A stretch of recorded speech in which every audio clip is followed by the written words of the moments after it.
Say, hey, the third episode of me talking to myself. This is fun too, you know, life. Interesting part of life. Being a mad person talking to himself.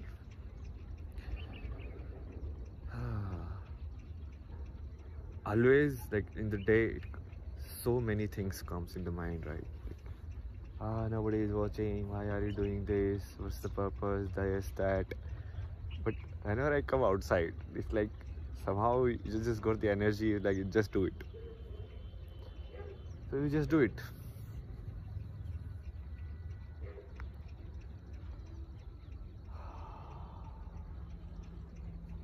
Let's talk further on the topic of observation that we touched last episode. So till here it's very straightforward, right? That to know or learn anything you need to observe. If you don't observe how a tree grows, you cannot learn, right? Or if you don't observe anything in life, how a sun sets, sun rises, clouds happen there. So similarly, the question comes like, can we observe, can we do the same inside ourselves? Or can we, I don't want to use like the philosophical words, like, but in the basic sense is, can we observe the observer in a way? But that will be like a weird paradox again, you know, and people will be like, yeah, it's philosophy and all of that. So let's skip that. But can we do the same thing inside ourselves? It's like a mosquito is biting you, and can we observe the sensation inside? Or let's say you are having a lot of fear. Can you just observe the fear? Like, what is it? And what is it doing inside you? How do you feel when you are in fear? See, all of everything that we as a human being are capable, whether we put it like positive or negative, it's just a possibility. Fear is a possibility of how your system or thought can be. Similarly, like delight is a possibility, or how your system or mindset or like thought pattern can be.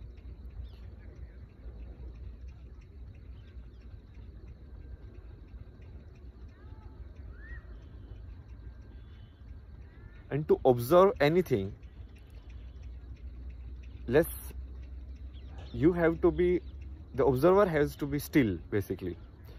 Because let's say if I am moving and the other person is also moving, I don't know which is the correct speed of that person, because I am also moving. So only if I sit still, then I can say, okay, this is the speed of that person moving.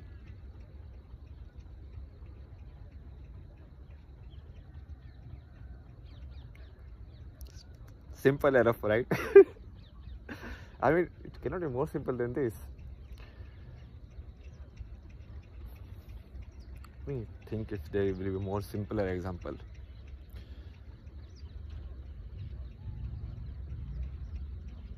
Like even in a, let's say, external world also.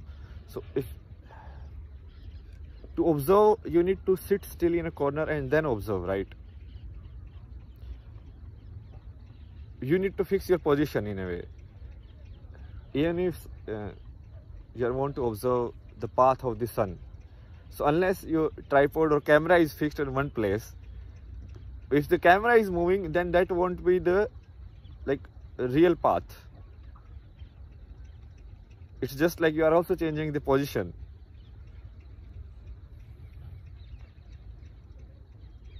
So fixing the position of the observer is basically the next step. Once you accept the possibility that you can observe the internal or the thought or whatever is, then you need to sit somewhere to observe it. Because, and that place needs to be like still, you know, concrete, because only then you can actually observe it. I think it's simple, right?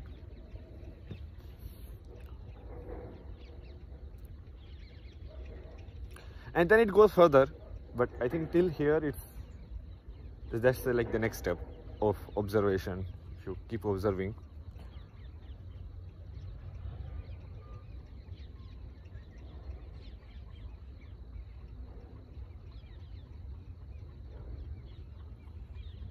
let's say if you observe this tree,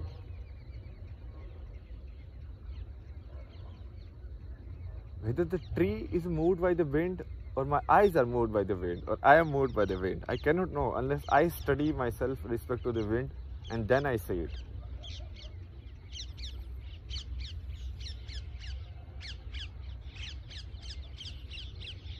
That's the observation insight. Next thing which came to my mind today is like, again like this thing, like observing your states.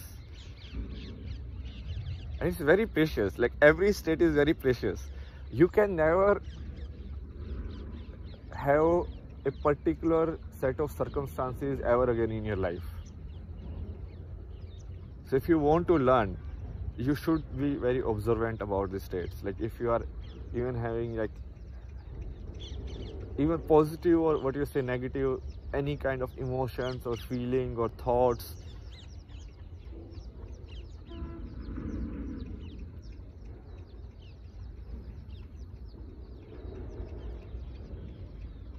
how does like fear feel like? How does love feel like? How does anger feel like?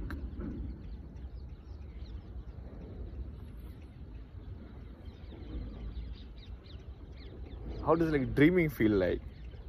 Witnessing your or observing your dreams is very interesting. Like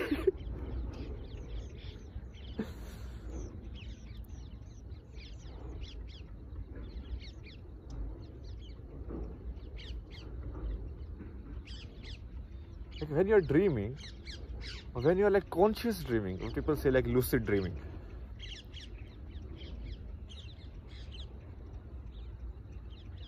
somehow like there is like a theater inside you with all the sound and the picture, and it keeps going, and you are just like having popcorn and watching it. You're like, yes, yes. Generally, even in the external storytelling, stories impact you because somewhere your thought is attaching somewhere. Your thought is attaching either to the hero's fight for the righteousness, or it is attaching to anything for that matter, you know. Some character or some trait or some thought it will attach to, and from that perspective, that's why it has the ability to make you feel also. But that is still more indirect. So in dreams it happens more direct. Basically you are actually watching your own projection of yourself doing things.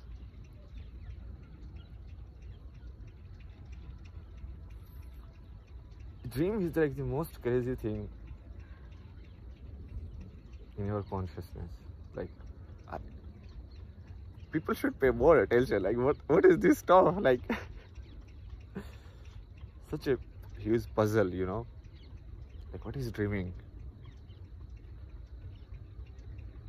I mean, a lot of people explain it different ways. Like it is just your thoughts recycling in the day.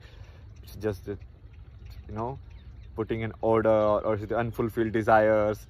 But the point is like, how does you witness yourself doing that? It happens in thought also. Like when you are thinking and you are using your imagination, okay, I will be doing this and then this will happen. Then also basically you are kind of doing the same thing. You are projecting the story outside and seeing what can happen and what cannot happen, and like, you know, analyzing it. But in dreams, most of the time there is no separation also.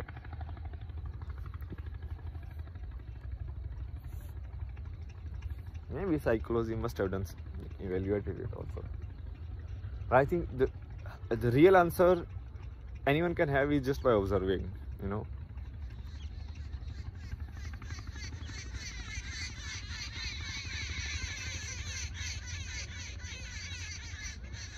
The other part is like the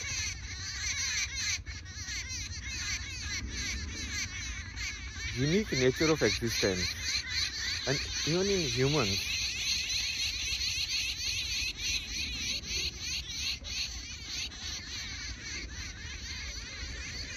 in terms of experience, the only way I can know is myself. I can try to understand other people intellectually by sensing the energy or in whatever level, but no one can really be the other person.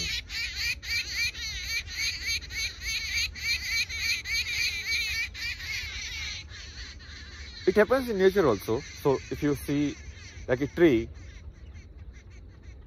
every tree of the same species will be different. No two like similar mango trees will be there. No two similar like guava trees will be there, or any kind of trees will be there.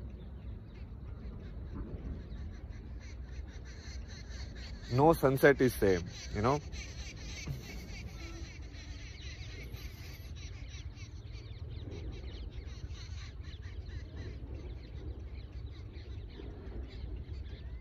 And this came to my mind because of this basic question, like why do some people question all of this? Why do some people don't question all of this? You know, that's actually the most interesting part to me. Like, why do some people, like the story of like the Buddha, like he sees a dead person, he's like, what is death? But everybody sees the dead person every day. Like so many people sees the dead person, dead body, but they never question it. Similar to what, like, even in terms of scientists also, like Newton saw the falling apple or whatever the story is, and then he questioned, like, why does it fall down? Why does it? Only he saw it that way.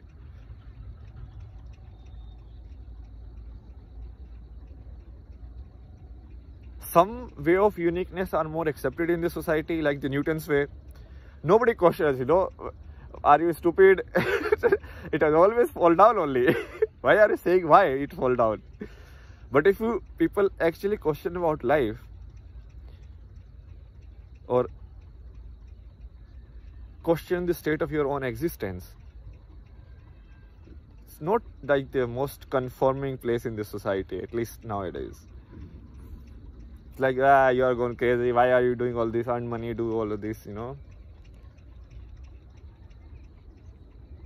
This whole philosophy, it's all bullshit. I mean, even gravitation can be all bullshit. It's just a theory. Why does apple fall down? So Newton came up with a theory that there must be some force attracting it. But what if there is some force repelling it? You know, there can be so many different ways to explain the same thing.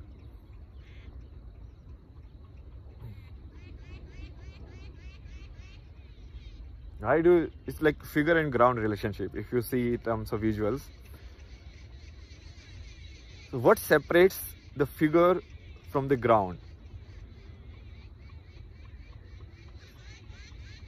Like in a painting or in a frame, in a photograph, everything is occupied, every pixel is occupied.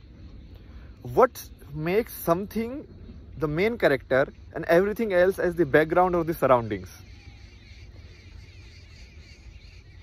You can see it positively also. Like, okay, I am seeing the foreground, the main character, or I am seeing the background or the surroundings around it. But what differentiates that?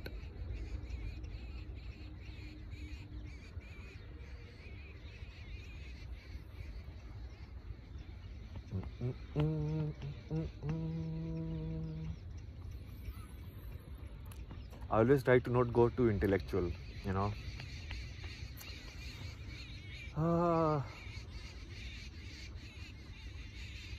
Because the seeds needs to be as simple as possible, so that even like a child can understand, or like, I'm like, yeah, that makes sense.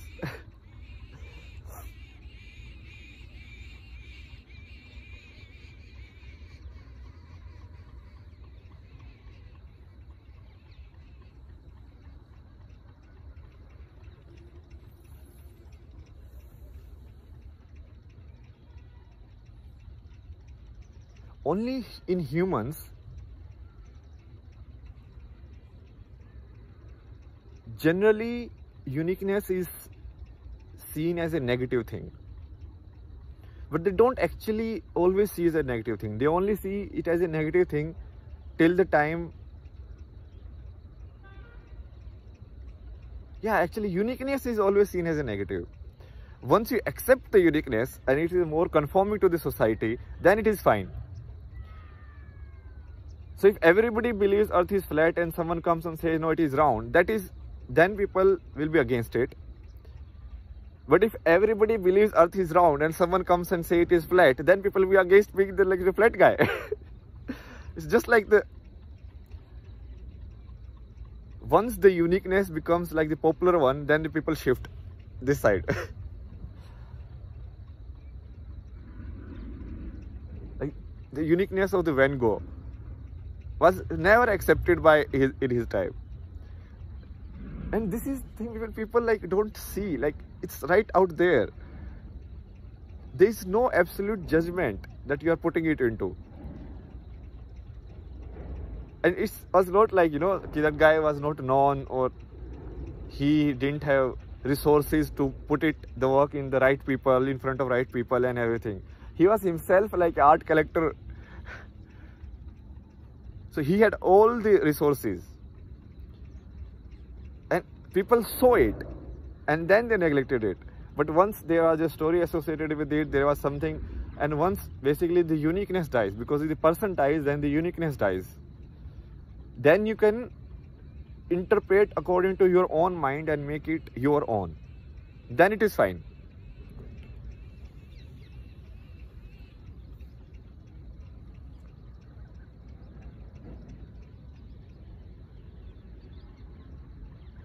That is also the difference between like learning from books and learning from reality, like a real human being, because a real human being need not be fixed in one position, but a dead human being is always fixed in one thought.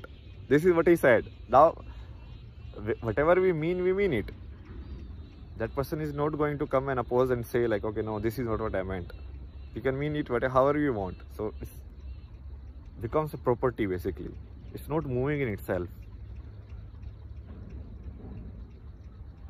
You cannot own a changing thing, but you can own a static thing.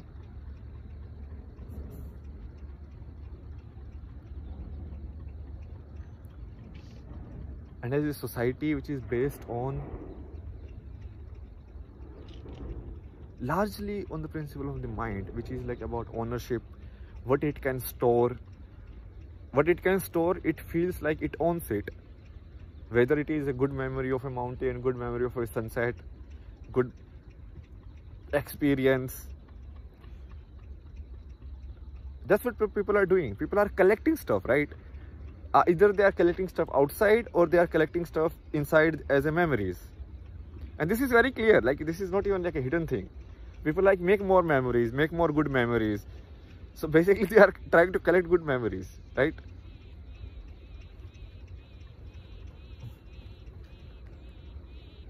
So till the time that is there, anyone who comes and steer the pot or the present situation will be opposed. Once the person is dead, it is fine. If people accept in that time also, then those people will be mostly based on like a follower mentality and not because they really understand. Because in a sense, your life, nobody can actually understand it fully the way you have understood it. Like most of the people watching these videos, if somebody is watching, then they will only see this video. They never seen like what I have gone through the entire thing to arrive here, Although what I am saying is very simple, to arrive at these simple things like takes so long. I mean, it's basically like you travel the entire earth and arrive at the same point. And initially also you didn't know, and then after traveling everything also you're at the conclusion that there is nothing to know. But now you are saying it after a thorough investigation. So the difference is the experience of it. But if you just go by words, then it's hard, you know. You cannot judge who is saying by experience or who is just saying the words.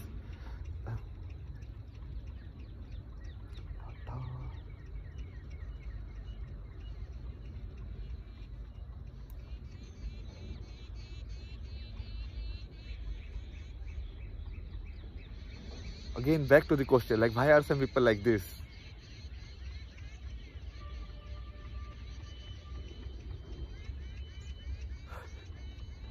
Why do some people come and question it, like, what is life? What is that? What am I? Who am I? And why some people are just like, who cares?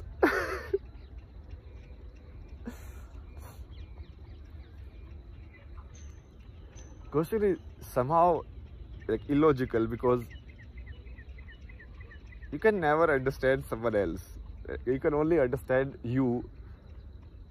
And if you are the one who is questioning it, then you can never understand how does it feel not to question it.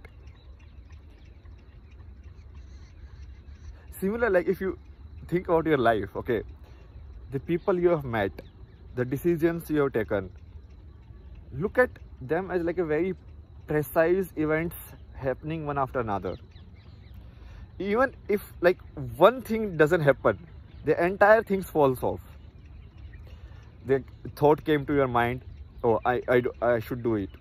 Then you prepared for it the entire year. You met this person helped you, this person put you down, but this putting you down steered you in another direction, and then direction that you did this, then you did this. Look at how delicate it is. But is in reality, like, question this, really, can you know any other way?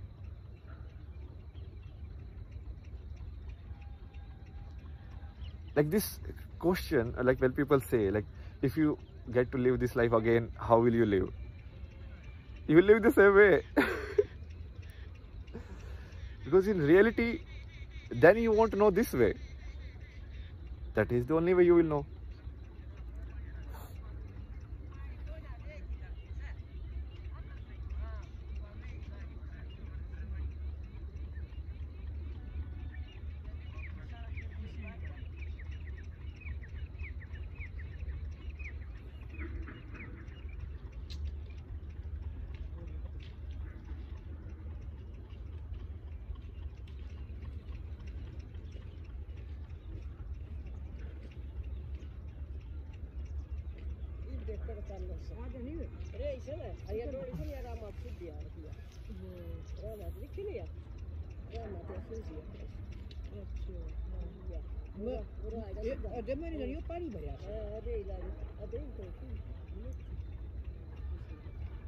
Like somehow something was taking decisions in you. I mean, if you want to make a story out of it, you can make a story out of it looking back. But everything was like one decision after another. Even if one thing doesn't happen, the next thing doesn't happen. Like, I cannot comment on anyone else, but I can honestly tell you like how I feel about it. So if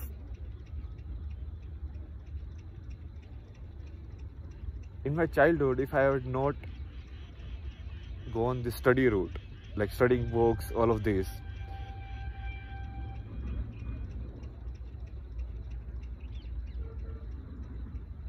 there are so many like turning points you can see. Like then maybe I would never even have arrived at a possibility of this existence. Then even after college, like if I would have just stuck to the main like career path and all of that, then like the next step would not happen. So whether it was good or bad, instead of like thinking like a good or bad, if you just see it like a story moving forward, like a river flowing, you know, that's the best way, you know, how the Taoists put it, like it's like a flow. Because it is like a flow actually. Like the river, no? Every water particle that goes into the river, and it goes there, which stone it will strike, and that stone will change its trajectory. Then what will happen to that particle? Then what will happen to this particle? Then maybe some bird will drink it, someone will splash it, it will come on the earth. It's like a journey in itself, and every particle has a like a different journey, and there is no real feasible way for one particle to live the life of another particle. Similarly, there is no feasible way for one human being to live the life of another human being. Now I am comparing, but it actually doesn't happen in comparison, because I don't know the life of another human being. All I know are the words they communicate, are the actions they have taken, basically the observation data that you have. You don't know what exactly how they felt, because every emotion at every moment paves the path of the future. If you are angry at some moment and you talk rudely to that person, maybe that person in some future rejected your job offer or something like that. Who knows? If you look at the variables of life, they are so very variables. Like someone is in a bad mood and you gave the interview, and that person, everything was fine, but just because the person was in bad mood, that happened. Why was he in bad mood? Because something else happened. It's like,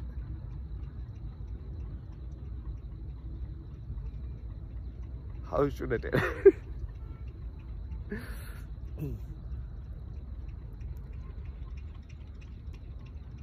See, I understand all of this, but then again, the question, like the mind still like keep thinking and keep comparing. You're like, no, but why do you only feel that? Why do you only think that? Why does he do it? Like there is an answer, but there is no answer also.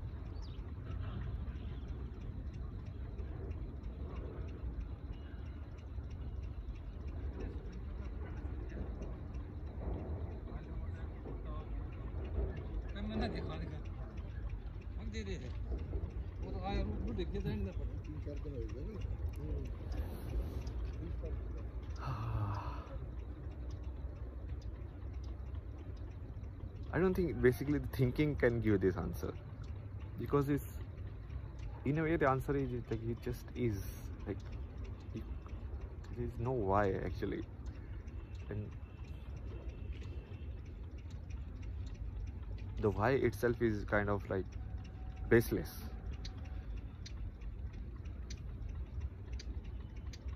But at least still my mind is like still not accepting it. It's like, no, there has to be some explanation. There has to be why you are like this. You have to put some theory, like, oh yeah, it is all karma, it is related to like this. This happens, then this happens. But even if you explain it by some kind of theory, that doesn't change the fact that you are like this only and other people are not like this. Even their life is actually also unique. If you see, every person actually lives a very unique way of life, but because they always see from the perspective of other people, or they always see in perspective of like comparison. Even if for me, like a lot of times I just like do this, like even this feeling of uniqueness comes from that, because actually when there is no uniqueness only feels like because you are comparing. In really, it's only you who is living or taking a certain decisions, and something is happening. Sometimes maybe what you perceive as good happens, sometimes maybe perceive as bad happens. But it's just like a set of decisions or in a pathway that you are following. A criminal follows his own path. Some other scientist follows his own path. A person born in Western world follows his own path. Born in Eastern China follows his own path.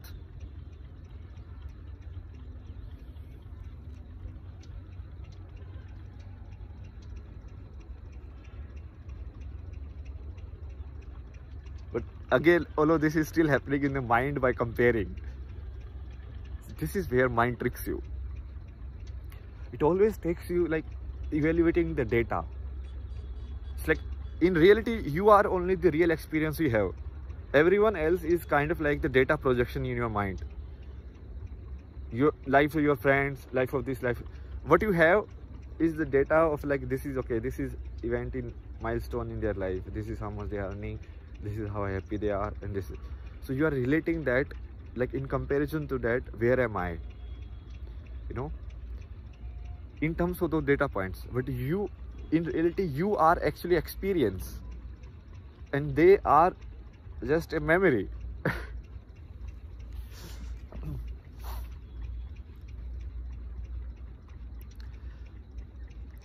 See, if you have gone this path, there is no turning back basically. Even if you try to turn back, you will just like transmute it into some weird form, or it's like you can never avoid, in a sense, like what is supposed to happen. It's not like it is fixed, but how do you take decisions? Like if based on certain data, you will take decisions, this is the better one, this is not the better one. But even that decision making ability is yours, or is it like some way unique to you? It is what it is. Bye. See you guys in the next episode.